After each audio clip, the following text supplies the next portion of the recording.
un bicho! Mátalo, te puede enfermar. No, pobrecito. Huye bicho de ese animal. ¿Cuál animal? ¿Por qué dices eso? Porque aunque no lo creas, todos somos bichos.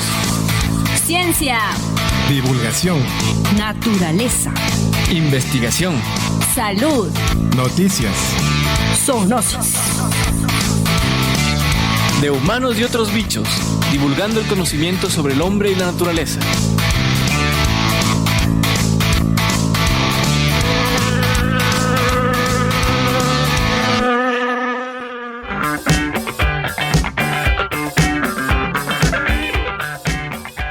Bienvenidos, queridos internautas, a una nueva entrega de su programa de humanos y otros bichos.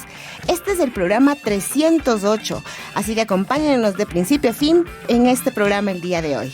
Quiero iniciar con una frase que dice: después de todo, ¿qué es un científico entonces? Es un hombre curioso que mira a través del ojo de una cerradura, la cerradura de la naturaleza, tratando de saber qué es lo que sucede. Con estas frases de Jacques Cousteau, damos inicio a este programa. Hola Sandrita, hola Franklin, hola Dani, ¿cómo están? ¿Cómo les va, estimados internautas? Muy buenos días, qué gusto verlos nuevamente aquí en nuestro programa de Humanos y otros bichos número 308.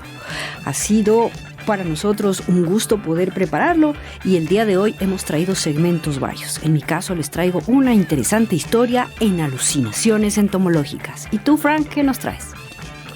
Buenos días, internautas. Buenos días, Elizabeth, Sandrita y a Dani en la cabina. Para el día de hoy les traigo un interesante segmento en el Chuta Ni Sabes con una historia, la verdad, muy interesante. Así que estén atentos, internautas, les va a gustar. Y también vamos a tener los segmentos varios en el programa 308, como ya dijeron Elizabeth y Sandrita, con temas muy interesantes que de seguro les va a gustar. Así que acompáñenos en esta hora de divulgación científica. Tengan en mente que De Humanos y Otros Bichos está en las redes sociales de Facebook, Instagram y X, donde podrán encontrarnos como #BichosCis. Además, podrán escuchar en YouTube este y otros programas anteriores. Por supuesto, no se olviden de nuestras plataformas Spotify y iVoox, donde colgamos cada semana los interesantes podcasts del miércoles de podcast. Suscríbanse ya a nuestros canales para que reciban información valiosa y entretenida. Y saludamos a nuestros seguidores destacados en nuestras redes sociales: a Daniel Giraldo, Joenny Jr., Alexandra Endara, Andrea Enríquez, Claudia Natalia Gutiérrez, Marilyn Revelo, Belén Vaca, Majo Rodríguez, a Kenia Luz Uriaga y a Marco Sánchez. Realmente gracias por darles like a nuestros datos curiosos y por su apoyo para seguir creando contenido para ustedes. En este programa les traemos una bicho pregunta sencilla para que la puedan adivinar y dice: ¿quién no lo conoce? Fiel amigo es. Cuando el contexto bien se encuentra, él no estará. Pero si en algo te equivocas, enseguida él lo enmendará. ¿De quién se trata? Les repito nuevamente: ¿quién no lo conoce? Fiel amigo es. Cuando el contexto bien se encuentra, él no estará. Pero si en algo te equivocas, enseguida él lo enmendará. ¿De quién se trata? Miren a su alrededor y sabrán de quién se trata. Déjennos sus respuestas en el casillero de los comentarios.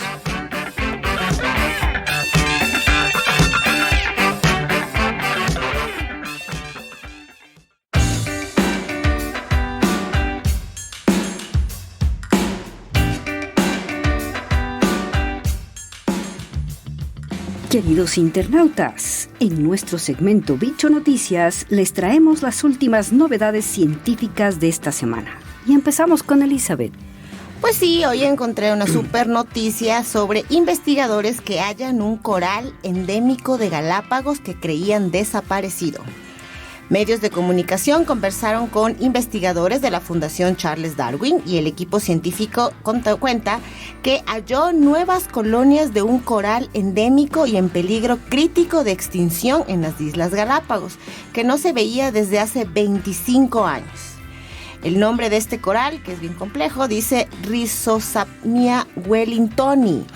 que puede medir entre 3 y 6 milímetros de diámetro. Wow. Y dijeron, sigue vivo y aferrado a los acantilados submarinos de Galápagos.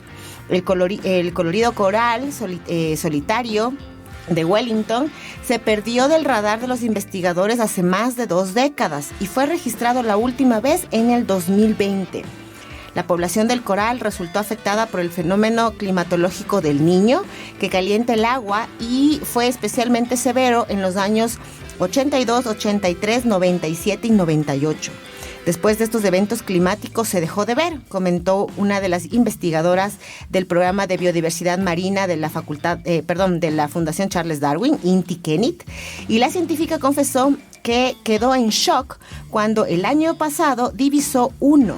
Siempre pensé que habían desaparecido y que eventualmente los íbamos a tener que declarar como extintos, relató. La nueva investigación reportó 250 colonias vivas en las islas Isabela y Fernandina, y en la investigación también participan científicos de la California Academy of Science en colaboración con la dirección del Parque Nacional Galápagos. Los investigadores creen que tras el impacto del Niño, estos corales crecieron en aguas más profundas, donde encontraron temperaturas adecuadas para desarrollarse. El hallazgo muestra resiliencia en los ecosistemas marinos y enseña que el monitoreo y la protección que se está llevando en Galápagos va por un buen camino. Este tipo de noticias realmente marca la diferencia y es un llamado de atención para cuidar el planeta. Y continuando con las bicho noticias, vamos con una bicho noticia espacial, ya que investigadores sospechan que 2 meteoritos hallados en el desierto del Sahara en el año 2023 podrían provenir originalmente de Mercurio, lo que los convertiría en los primeros fragmentos identificados del planeta más interior del sistema solar. Mercurio, el planeta rocoso menos estudiado y más misterioso del sistema solar, se encuentra tan cerca del Sol que su exploración resulta difícil, incluso para las sondas. Solo 2 naves espaciales no tripuladas lo han visitado hasta la fecha: la Mariner 10, lanzada en 1973, y la Messenger, lanzada en el 2004. Una tercera, Bepi Colombo, está en camino y se prevé que entre en órbita alrededor del planeta a finales del 2026.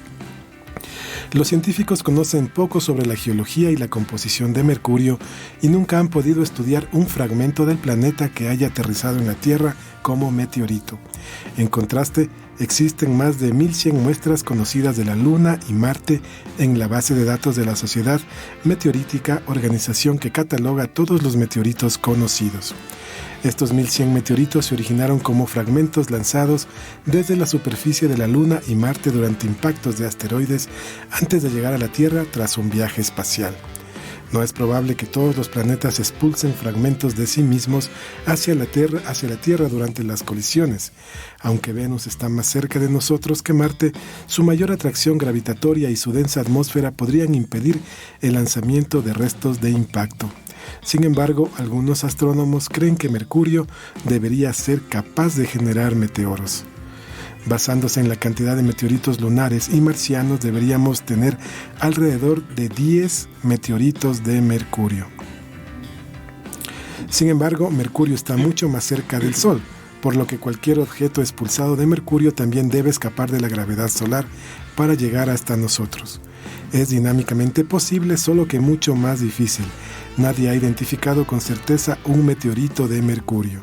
Si se confirmaría que los 2 meteoritos encontrados en el 2023, llamados Northwest Africa y Khazar-Gilan, provienen de Mercurio, supondrían un gran avance para la comprensión científica del planeta, según los científicos.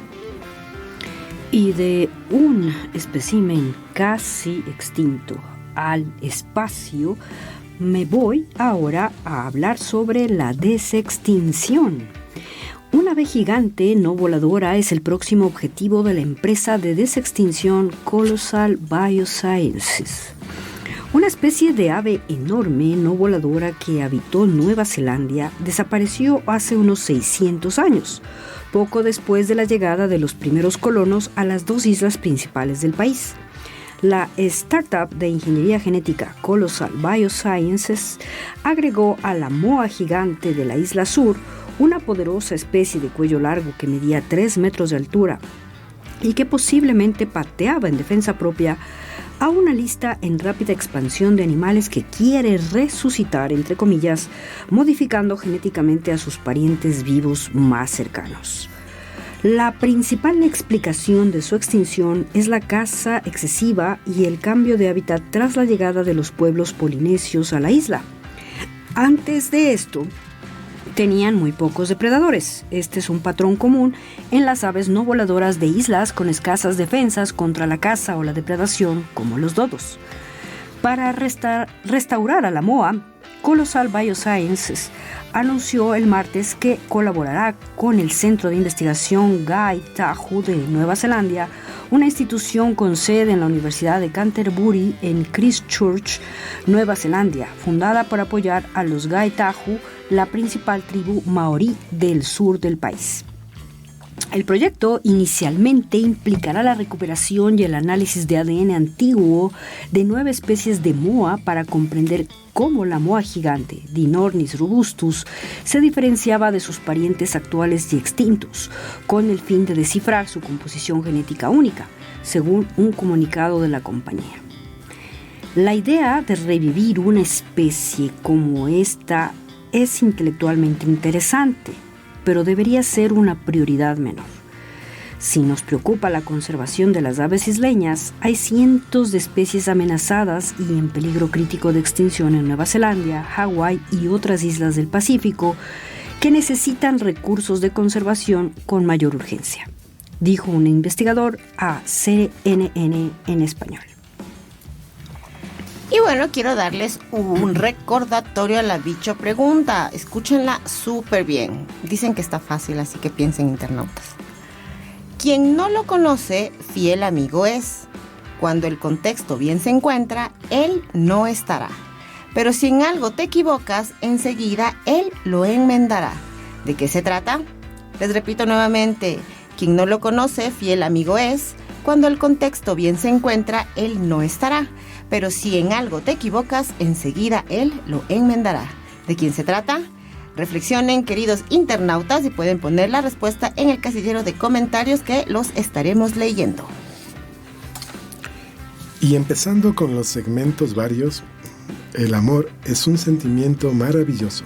Tiene tantos matices, pero podemos enamorarnos de una IA. Jimena Pérez nos contará algo al respecto en su segmento El Bicho Curioso.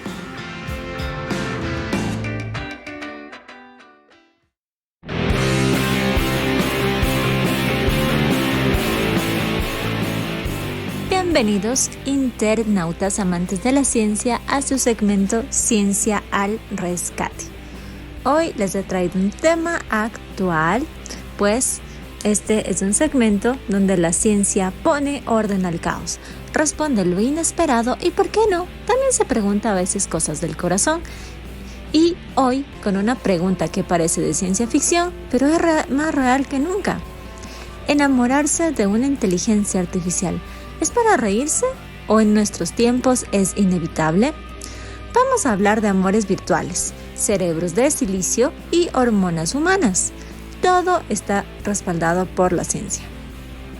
Lo primero que te puedes preguntar es, ¿por qué el cerebro puede enamorarse de una inteligencia artificial? Bueno, para empezar, nos ponemos serios. El cerebro humano no distingue muy bien entre lo real y lo simbólico cuando se trata de vínculos afectivos. Según un estudio publicado en Frontiers in Psychology, las personas pueden experimentar apego emocional genuino con asistentes de voz y bots conversacionales, si estos ofrecen interacciones coherentes, empáticas y personalizadas. Cuando una IA como ChatGPT, Replica o algún chatbot japonés de compañía emocional te escucha, te responde, te valida y lo hace con una voz cálida o un texto amable, el cerebro libera dopamina, oxitocina y serotonina. Exactamente igual que cuando la persona que te gusta o alguien que quieres te manda un mensaje de buenos días con un emoji de corazón. Así que ya saben. ¿Y esto tiene que ver algo con la evolución? Sí. Y no es culpa de las IA, sino nuestra, de los humanos, pues estamos cableados para formar vínculos, con lo que nos da atención, respuesta y cuidado. Según la teoría del apego, desarrollada por John Bowlby y revisada por numerosos estudios actuales, nuestro sistema de apego se activa ante señales de disponibilidad emocional, incluso si son digitales. Y si te dan más atención que algo real, pues tu cerebro no diferencia esto.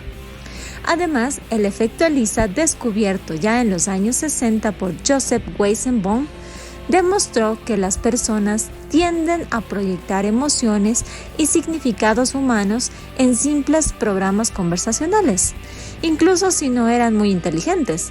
Hoy con la IA, que son tan sofisticadas, esta proyección no solo es más intensa, sino más difícil de detectar. Ahora viene la pregunta: ¿creen que esto puede ser amor de verdad? ¿Un amor real? Aquí, en cambio, entra la filosofía, pero la ciencia también tiene algo por decir.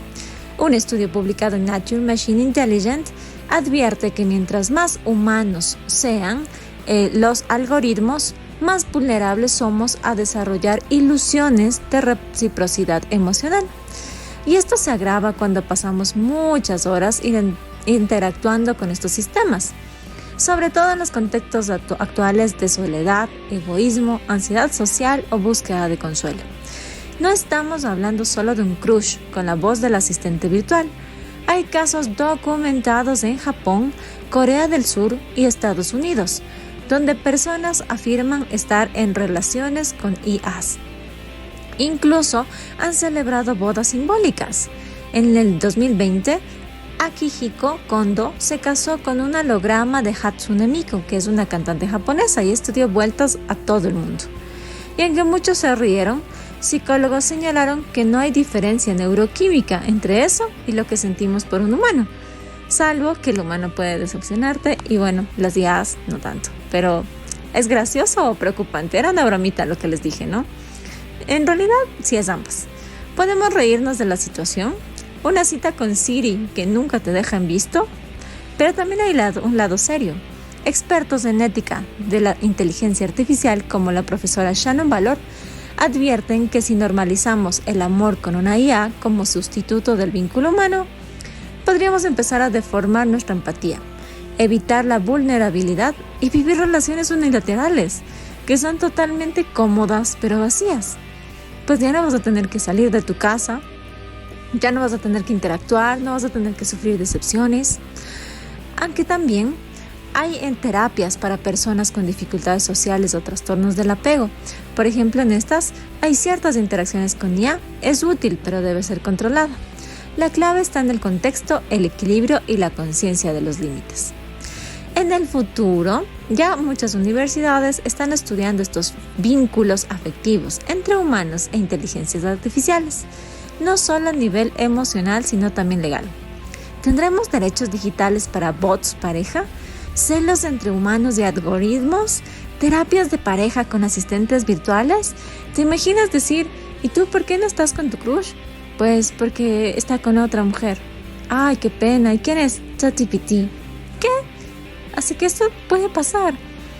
Por ahora, la ciencia nos dice que sí podemos enamorarnos de una IA. No es lo mismo que una relación humana, pero sí hay que manejarlo con mucha ética, a veces un poquito de humor y también un poquito de autoconocimiento. Así que ya sabes, si te encuentras diciéndole a tu asistente de voz, gracias por estar aquí, y si te responde siempre para ti, bueno, pregúntate si ese suspiro fue real o fue digital. Esto fue Ciencia al Rescate. Hasta un próximo segmento.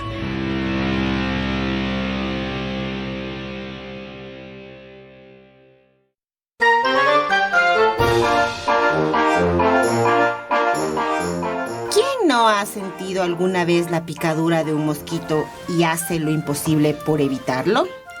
Hoy, Sandra Enríquez nos hablará en su segmento Alucinaciones entomológicas de un insecto viajero que ha colonizado casi todo el mundo. Bienvenida, Sandrita.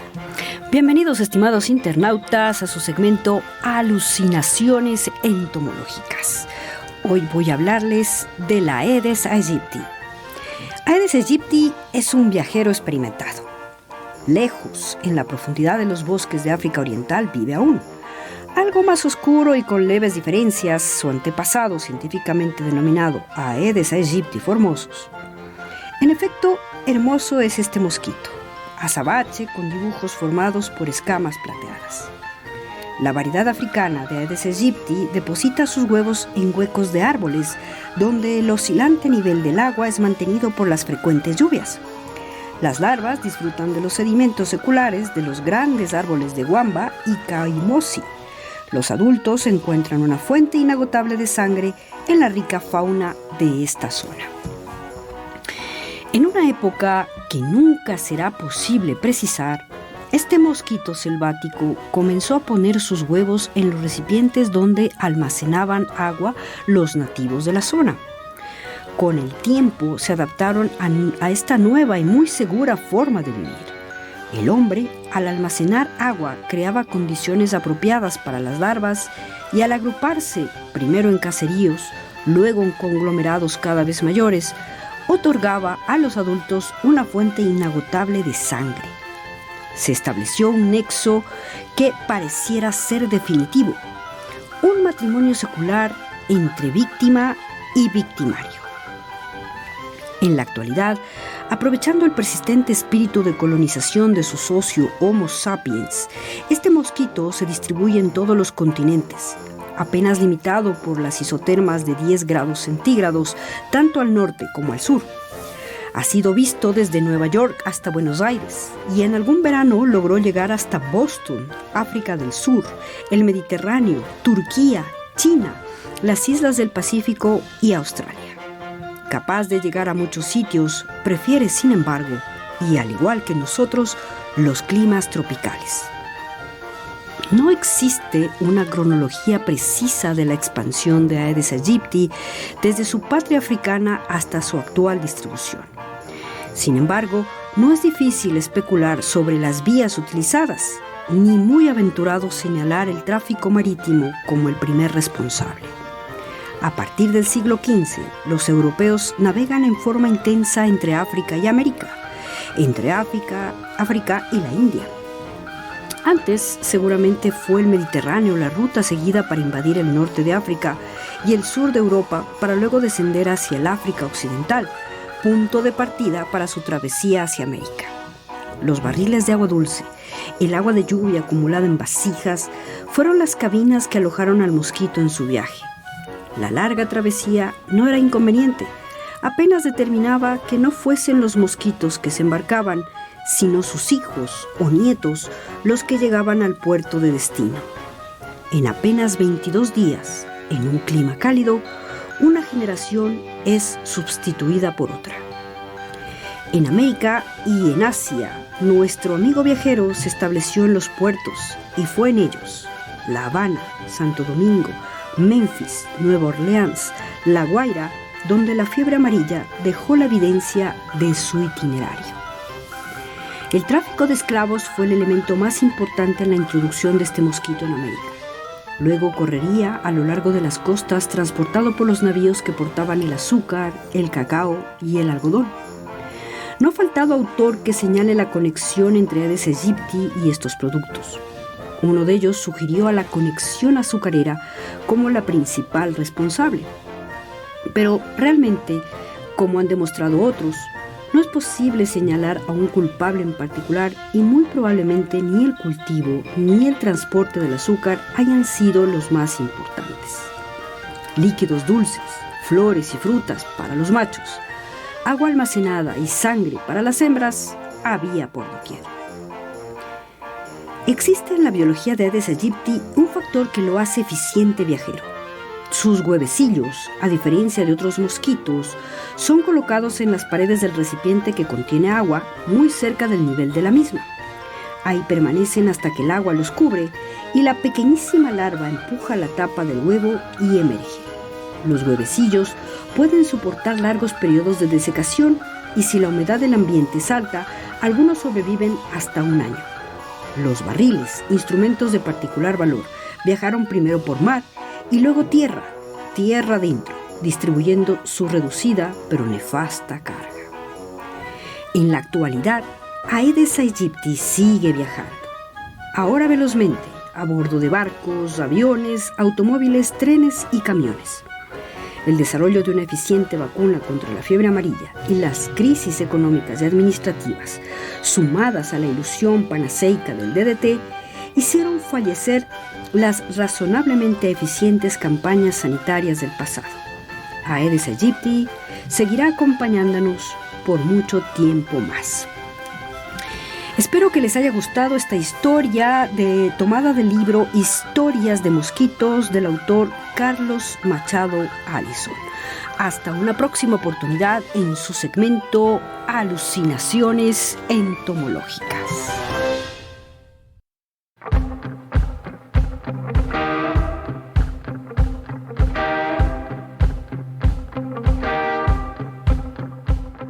Cuentos de buenas noches para niñas rebeldes es un libro inspirador que rompe con los estereotipos tradicionales de los cuentos infantiles. ¿Qué historia nos traes hoy, Elizabeth? Hola a todos y todas, bienvenidos a Niñas Rebeldes. Hoy vamos a sumergirnos en las páginas del increíble libro Cuentos de buenas noches para niñas rebeldes. ¿Están listos para escuchar la historia de una mujer valiente, inteligente y llena de espíritu? Comencemos. Cuentos de buenas noches para niñas rebeldes es un libro que inspira a niños y niñas a soñar sin límites. A través de breves relatos e ilustraciones coloridas, cuenta la vida de 100 mujeres que hicieron historia en la ciencia, el arte, el deporte y la lucha por los derechos. Un homenaje a la valentía y a la posibilidad de cambiar el mundo. Es fundamental que las niñas conozcan los desafíos que pueden encontrar a lo largo de su vida, pero aún más importante es que sepan que pueden superarlos. No solo aprenderán a enfrentarlos, sino que también podrán allanar el camino para las mujeres del futuro, tal como lo hicieron las grandes protagonistas de este libro. Y el cuento de hoy es sobre Amelia Earhart, no sé si la han oído, una aviadora de Estados Unidos que nació el 24 de julio de 1897 y falleció en julio de 1937. Empecemos esta aventura inspiradora con la historia del día de hoy. Había una vez una niñita llamada Amelia, que ahorró y ahorró todo su dinero para comprarse un avión amarillo. Cuando por fin lo tuvo, lo nombró el Canario. Unos años después, se convirtió en la primera mujer en sobrevolar sola el Océano Atlántico. Fue un vuelo peligroso, pues su pequeño avión fue agitado por fuertes turbulencias y tormentas heladas. Pero ella siguió adelante con solo una lata de jugo de tomate que bebía con ayuda de un sorbete. Casi 15 horas después, aterrizó en un campo en Irlanda del Norte, para sorpresa de las vacas que ahí pastaban. ¿Viene de lejos?, le preguntó un granjero. Desde Estados Unidos, le contestó ella entre risas. A Amelia le encantaba volar y hacer cosas que nunca nadie había hecho. El desafío más grande que enfrentó fue ser la primera mujer en volar alrededor del mundo. Solo podía llevar consigo un bolso pequeño, pues el espacio libre del avión se ocuparía con combustible. Al principio el vuelo iba bastante bien. Amelia debía aterrizar en la pequeña isla Howland, pero nunca llegó a su destino. En su última transmisión, Amelia dijo que estaba volando entre nubes y que se le estaba acabando el combustible. Su avión desapareció en algún lugar del Océano Pacífico, en donde se perdió para siempre. Antes de partir, escribió: «Estoy consciente de los peligros. Quiero hacerlo porque quiero hacerlo. Las mujeres debemos intentar hacer las mismas cosas que los hombres. Si fracasamos, nuestro fracaso será un desafío para las demás». La vida de Amelia Earhart es un ejemplo fascinante de valentía y pasión por los sueños. Fue la primera mujer piloto en cruzar sola el Atlántico y desafiando no solo los límites de la aviación de su época, sino también los prejuicios contra las mujeres en un mundo dominado por hombres. Su espíritu aventurero la llevó a recorrer cielos desconocidos y a inspirar a millones con su determinación y coraje. Amelia no solo volaba aviones, también volaba sobre los miedos y demostraba que nada es imposible cuando se tiene la decisión de intentarlo. Amelia dijo: «La aventura es valiosa en sí misma». Cuando buscamos talento en una población entera, en lugar de solo la mitad de ella, se abren posibilidades infinitas. Cuando vemos por lo que somos, libres de estereotipos dañinos, realmente progresamos. Cuando reconocemos la opresión y emprendemos acciones para acabar con ella, todos nos volvemos más fuertes. Vivimos en una sociedad que ve en lo diferente una amenaza y resulta necesario y urgente cambiar esa idea y demostrar que la diversidad étnico-racial y cualquier pensamiento fuera de los estándares hegemónicos contribuyen al desarrollo de una sociedad más respetuosa y tolerante. Espero les haya gustado esta historia del día de hoy de Cuento de Buenas Noches para Niñas Rebeldes y nos vemos en la próxima entrega del segmento Niñas Rebeldes.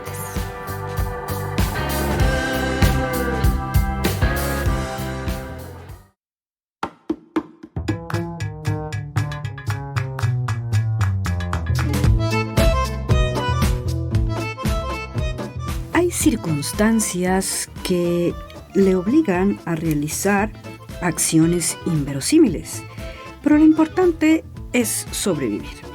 Hoy Franklin Baca nos contará una historia de este tipo en su segmento Chuta ni sabes. Cuéntanos, Frank. Bienvenidos internautas a su segmento Chuta ni sabes, el día de hoy con una interesante historia. En 1961, durante una expedición a la Antártica, el cirujano ruso Leonid Rogozov se enfermó gravemente. Él necesitaba una cirugía y al ser el único médico en el equipo, se dio cuenta de que tendría que hacerla él mismo. En medio del invierno polar, Leonid Rogozov, de 27 años, comenzó a sentirse cansado, débil y con náuseas. Más tarde empezó a padecer un fuerte dolor en el lado derecho de su abdomen. Siendo cirujano, no tenía dificultad en diagnosticar una apendicitis aguda. Rogozov hacía parte de la sexta expedición antártica soviética en la que un equipo de 12 personas fue enviado a construir una nueva base en el oasis Shirimarcher. La estación rusa quedó establecida a mediados de febrero de 1961 y con la misión terminada, el grupo se quedó en el hostil invierno. A finales de abril, la vida de Rogozov estaba en peligro y no tenía ninguna esperanza de recibir ayuda exterior. Rogozov sabía que su apéndice podía reventar en cualquier momento y que si eso ocurría, muy probablemente moriría. Y mientras consideraba sus opciones, sus síntomas empeoraron. Rogozov entonces tomó su decisión.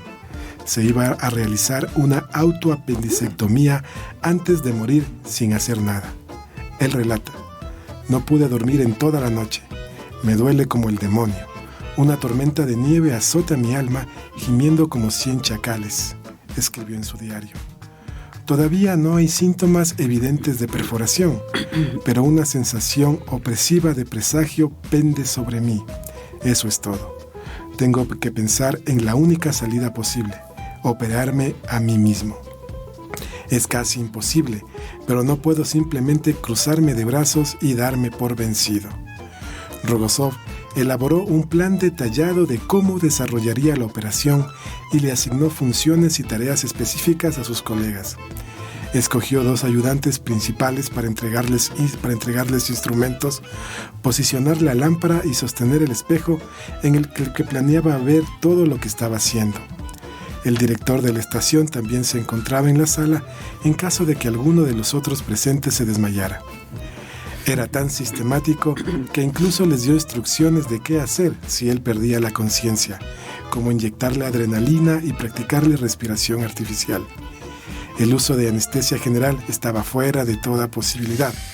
Rogozov fue capaz de administrar un anestésico local en su pared abdominal, pero una vez que hubiera hecho la incisión, el apéndice tendría que ser extraído sin más anestesia para poder mantener la cabeza lo más clara posible. Mis pobres asistentes, dijo. En el último minuto los miré. Estaban ahí vestidos con las batas blancas quirúrgicas, pero más blancos que ellos, escribió. También tenía miedo, pero cuando cogí la aguja con la novocaína y me puse la primera inyección, de alguna manera entré en modo de cirugía y desde ese momento no me di cuenta de nada más. Rogozov tenía la intención de utilizar el espejo para ayudar a operar, pero encontró en el punto de vista invertido un obstáculo más, así que terminó trabajando al tacto y sin guantes. Al llegar a la parte final y la más difícil de la operación, casi perdió el conocimiento. Empezó a temer que fallaría en el último trecho. El sangrado era bastante pesado, pero me tomé mi tiempo. Al abrir el peritoneo, dañé el intestino y tuve que coserlo, escribió Rogozov. Me sentía más y más débil. Mi cabeza comenzó a girar cada 4 o 5 minutos y descansaba 20 o 25 segundos.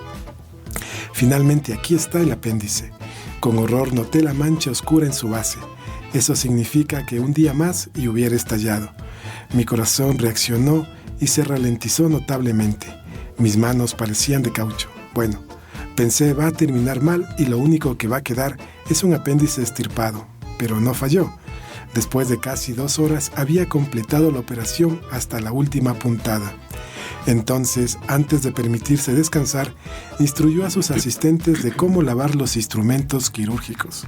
Y solo cuando la habitación estuvo limpia y ordenada, se tomó los antibióticos y las pastillas para dormir. Fue un logro asombroso. Lo más importante es que estaba aliviado porque tenía otra oportunidad para vivir, cuenta Rogozov. Rogozov volvió a sus tareas normales solo 2 semanas más tarde. Esperando que esta historia les haya gustado, hasta otra entrega de su segmento Chuta ni sabes.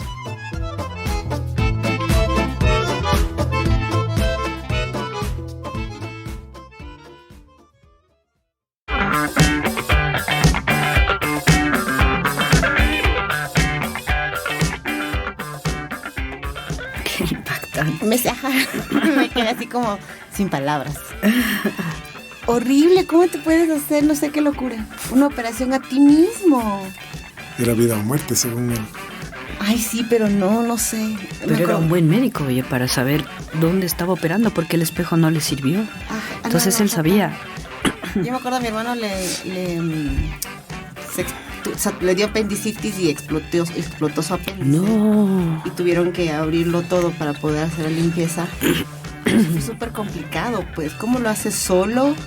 Extirparte el apéndice sin espejo, tú mismo y en condiciones no muy...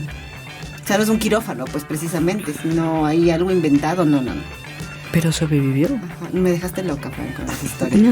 ¿Sabes? El día de hoy. Sí, bueno, yo escuché igual en YouTube que por eso piden que las personas que vayan a la Antártida deben estar estirpados el apéndice.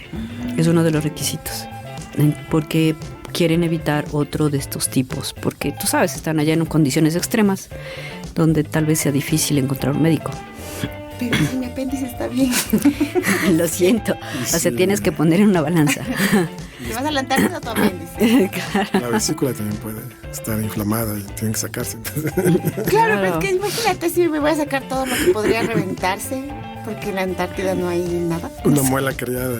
¿Te imaginas? Todos los dientes, sácate. No, tampoco seas extremo. Así te vas sin ningún diente porque podría carearse en el camino. Eso está un poco extremo en realidad. Creo que no sé si voy a ir a la Antártida. Está bien complejo eso. Oye, y me sorprendió la historia de Amelia Earhart. Realmente, o sea, yo entendí que, o sea, murió en el avión. O sea, sí, porque nunca se encontró su avión. Es más, hasta ahora no se encuentra su avión. Wow. Han habido muchas expediciones, ustedes ven también, hay un documental que lo hace National Geographic, de investigadores que con la tecnología actual tratan de buscar el avión más o menos en donde creen que pudo haber caído, pero no lo han encontrado todavía. Pero es súper famosa ella por intentar hacer este viaje y bueno, las circunstancias obviamente en las que se murió, además que sí se le ponen como algo de picante a la interesante, ¿no? El que no se haya encontrado hasta ahora su avión y esas cosas, pero es chévere, es bien bonito también ese documental, pueden verlo. Sí. Interesante. O sea, más que todo, aquí cabe recalcar la valentía de ella, ¿no? Y la decisión de vivir. O sea, el hecho de lanzarse a una aventura que quizás muchos por miedo no lo hacemos, nos paralizamos, el miedo nos paraliza. Nos damos miamindo, creo, porque nos da peor. Imagínate querer hacer una vuelta al mundo. No, sí, absolutamente valiente. De admirar, mucho más valiente que cualquier superhéroe masculino. Sí, es un superhéroe. Sí. Y estábamos hablando también, tú, Sandrita, de Aedes aegypti. Sí, es un viajero, un inmigrante. Si los internautas estuvieran aquí, se darán cuenta que Sandrita tiene el libro aquí ahorita. El libro de, ¿cómo es? Historias de mosquitos. Bonito. ¿Dónde sacaste ese libro, Sandrita? Fue un regalo de una amiga querida que me regaló este libro el domingo. Entonces, un saludo para Yasmina Rivillaga. Gracias por este libro, está muy chévere. O sea, que te muestre, o sea, que es divulgación científica, pues. O sea, a la final te terminan explicando la historia del mosquito y cómo vino acá y todo estuvo chévere, me gustó. Sí, ¿Cómo realmente. funciona Aedes? Sí, Aedes aegypti es un bicho que prácticamente se ha adaptado a los climas tropicales y subtropicales de todo el planeta Tierra, transmitiendo un montón de virus, ¿no?, que causan enfermedades. Realmente es uno de los más peligrosos, que se lleva un montón de vidas al año. Ahora estaba viendo, Fran, ¿cierto? El viernes pasado. Sí, el viernes pasado. Estaba aquí en el bueno, ahí dentro de la universidad, ¿cómo es? En el parqueadero ese. Y aparecieron un montón de mosquitos que estaban picándole a la gente. ¿Es eso posible, Frank? ¿En serio estaban picando? Sí, ajá, les estaban picando porque había gente que te decía y se les empezó a la picadura, pues. Entonces les decía, ay, no puede ser, si aquí no hay mosquitos que piquen. Después me acordé del Frank y dije, no, creo que no, sí. Debe haber algún criadero, ¿no?, arriba, tal vez. Sí, ahora que recuerdo, los chicos colectaron Culex acá, más arriba en la universidad. Wow. Ajá. Y por tu casa también me contaste que Sí, había. me acordé, tenía un Culex en mi casa. Sí, me contó Lenin también, que vive cerca de Santa Clara, que había Culex quinquefasciatus principalmente, ahí aquí en Quito, en el centro, sí. Y hay un Culex quitensis también, que fue descrito por Levi Castillo por allá por los años 50. ¿Y pueden transmitir enfermedades esos mosquitos? Sí, Culex también transmiten enfermedades, pero parece que no habría que ver qué Culex específicamente es, porque está dentro del complejo quinquefasciatus. Ahí hay, por ejemplo, yo pienso que es Culex molestus. Sí, porque sí nos estaban molestando mucho, demasiado. Los que hay en el valle y todo eso. Y no transmitiría... No sería tan peligroso como el quinquefasciatus. O sea, solo nos estaría pica y pica molestándonos, tal cual su nombre. Correcto, tal cual su nombre. Ay, Dios. Y los meteoritos, oye, eso de que siempre en el espacio haya movimiento, ¿no? Y Mercurio haya eliminado esos meteoritos y que podrían llegar a la Tierra, ¿es posible? Eso dicen, que hay pocas posibilidades por la cercanía de este planeta al Sol, pero si es que estos sería un gran hallazgo, ¿no? Si estos meteoritos son de allá, ya tendrían material los científicos para estudiar la composición de este planeta. Vamos todos a Mercurio. Bueno, si tiene oro, diamantes, sí, de pronto. Te apuesto a que vamos a terminar en Mercurio también ahí.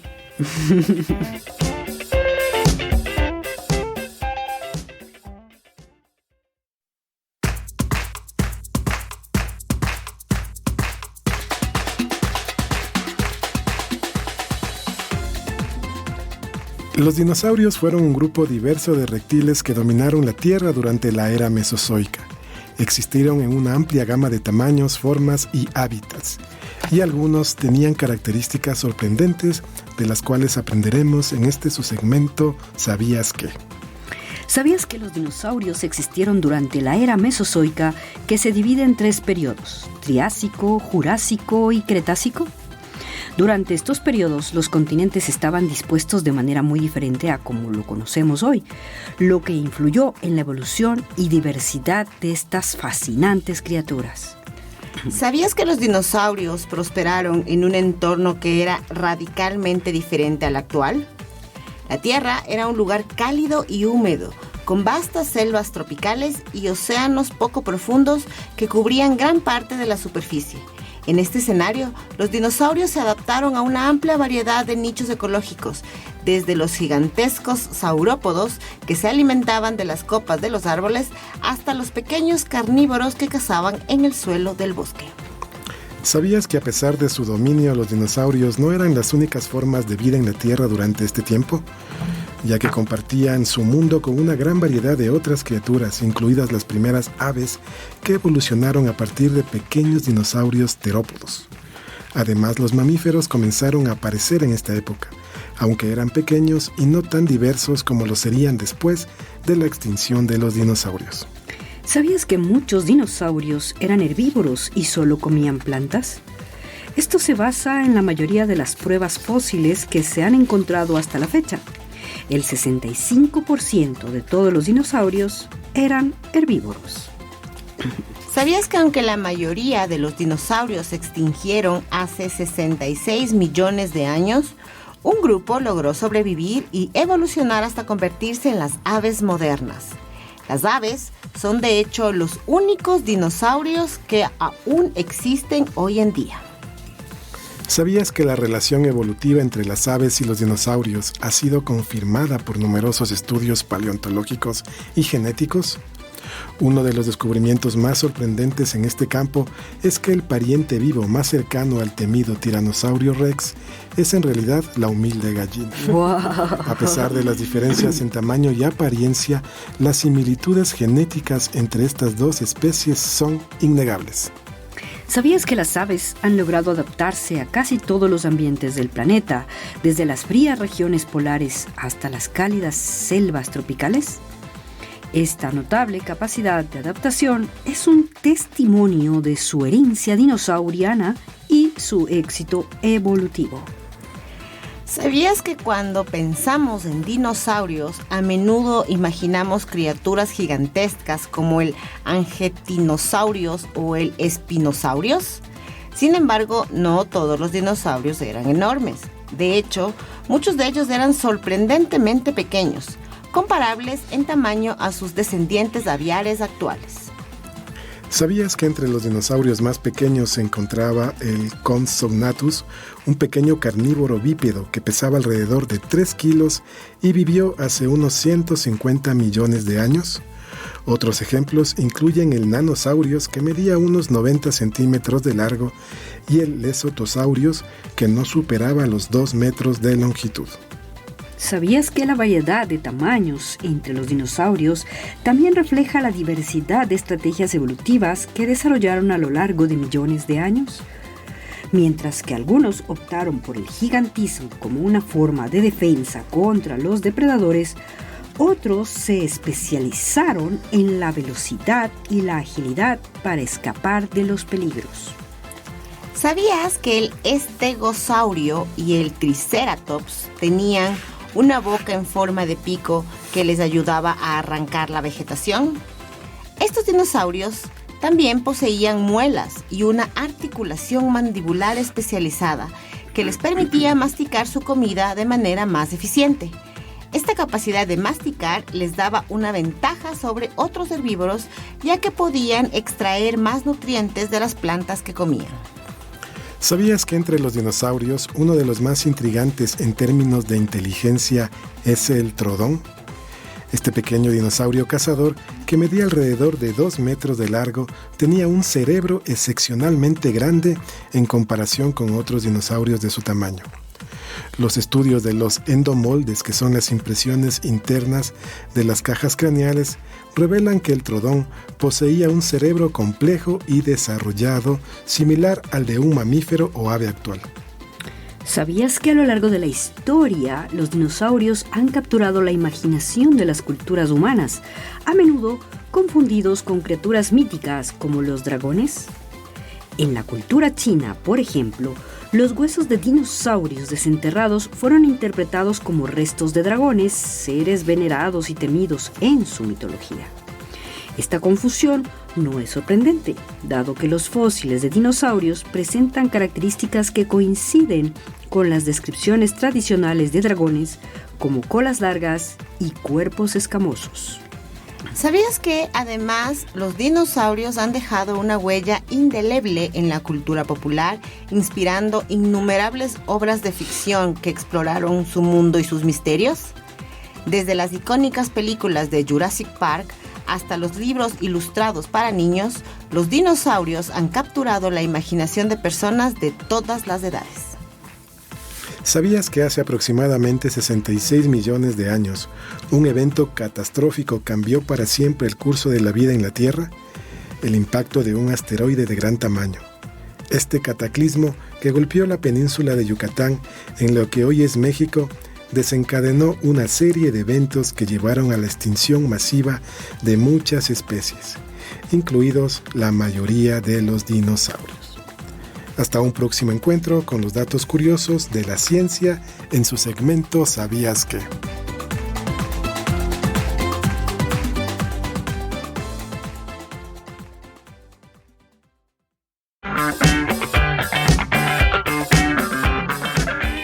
Qué chévere segmento el ¿Sabías qué? De hoy. Ahorita escucho, me acordé además en el Triceratops. Me dio ganas de ser una Power Ranger ya, otra vez. La primera edición, ¿se dice? ¿O la primera vez que salían los Power Ranger al aire era con dinosaurios, pues? Wow. Era súper chévere. Yo quería ser la Pink Ranger, además. Es chévere. Todo el mundo ¿Todavía creo lo puedes hacer? Sí, bueno, no sé. Mi generación creo que querían ser algún Power Ranger en algún momento.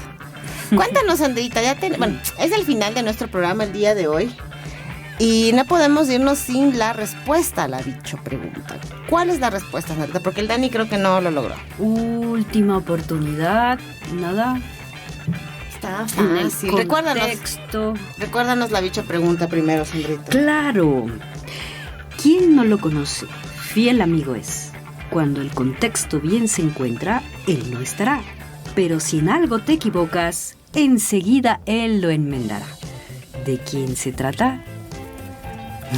Por fin Daniela logró, creo. A ver, dila, Dani. Creo que es un borrador. Por supuesto. Sí, muy bien. Aunque en realidad cuando contaron la primera vez pensé en el Control Z. Ya que estamos así como modernizados. Control Z.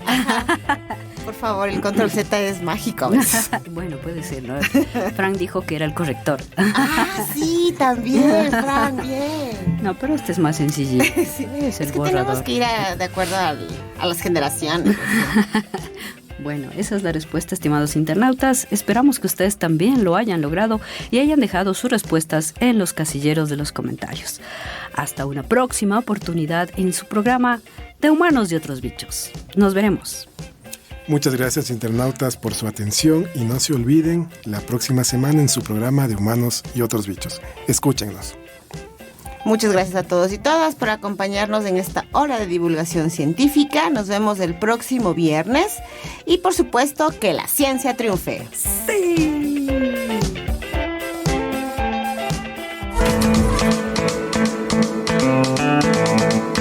Esto fue De Humanos y otros bichos. Si te gusta la ciencia divertida, no te olvides de escucharnos. Todos los viernes de 10 a 11. Una producción de Radio Universitaria Online de la Universidad Central del Ecuador.